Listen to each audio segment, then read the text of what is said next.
छोटा सा लड़का सबसे सामर्थी कौन है करके खोज करने निकला। वो पहुंचा लोहे के पास और लोहे से पूछा, क्या तू सबसे सामर्थी है? लोहे ने कहा, यदि कोई मुझे आग में डाल दे तो मैं पिघल जाता हूँ। तो उसे लगा शायद आग सामर्थी है, तो आग के पास गया और पूछने लगा, क्या आग तू सबसे सामर्थी है? उसने कहा, नहीं। यदि कोई मुझ पर पानी डाल दे तो मैं बुझ जाता हूँ। तो उसने कहा, शायद पानी सबसे सामर्थी है। तो पानी के पास गया और कहने लगा, क्या पानी तू सबसे सामर्थी है? पानी ने कहा, यदि कोई मुझे सूरज के सामने डाल दे तो मैं सूख जाता हूँ। तो वो सूरज के पास गया और सूरज से कहने लगा, क्या तू सबसे सामर्थी है? सूरज ने कहा, नहीं। छोटा सा मेघ या बादल आकर मुझे छुपा देता है। तो उसे लगा शायद बादल सबसे सामर्थी है, तो बादल के पास गया और पूछने लगा, क्या तू सबसे सामर्थी है?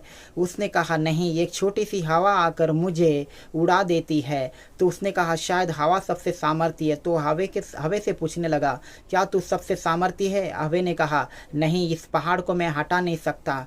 तो उसने कहा, शायद पहाड़ सबसे सामर्थी है। तो पहाड़ के पास गया और पूछने लगा, हे पहाड़, क्या तू सबसे सामर्थी है?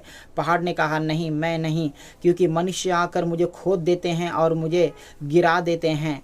तो उसने कहा, शायद मनुष्य सबसे सामर्थी है। तो मनुष्य से वो पूछने लगा, क्या तुम सबसे सामर्थी हो? तो मनुष्य ने कहा, नहीं, हमें मौत आके घेर लेती है और हम मर जाते हैं। हमारा कुछ दिन नियुक्त करके रखा है और हमारे जीवन को हम ख़त्म कर देते हैं और हमारा अंत हो जाता है। हम सामर्थी नहीं हैं।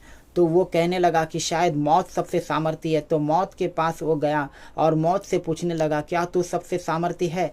तो उसने कहा कि मैं अमीर और गरीब सबको मैं मौत दे देता था, लेकिन एक दिन ऐसा हुआ कि जब मैं मौत लेने पर ही था कि वो एक व्यक्ति जिसे क्रूस पर चढ़ाया गया था और उसे 3 दिन तक कब्र में रखा गया, लेकिन तीसरे दिन के बाद वो जी उठा और मुझे उसने हरा दिया और वो जीवित हो उठा। वो लड़का पूछने लगा कि वो कौन है?